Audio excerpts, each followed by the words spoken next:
শুভম চাহৰ dead body ওলালে আৰু সমীৰ চাহ এতিয়ালৈকে পোৱা নাই। গতিকে মই ৰিকুৱেষ্ট কৰি আছোঁ সমীৰ চাহক অলপ মানে বিচাৰিবৰ কাৰণে ইণ্ডিয়াৰকো। শিলডুবিত গৈছিলে, তাতে মানে গা ধুবলৈ আহিছিলে। এতিয়াতো কোনো নাজানে কি হ'ব বুলি, দুজনৰ ভাই ককাই একেলগতে মানে গা ধুবলৈ গৈছিলে আৰু পানীতে হেৰি হ'ল, ডুবিলে।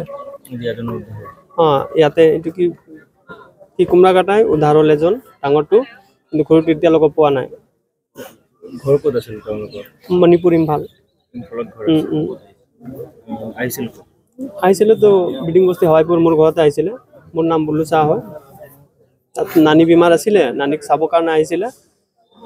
এতিয়া নানীক চাওঁতে নানী মানে কণ্ডিশ্যনটো বেয়া হ'ল, তাৰপিছত ডেথ হ'ল।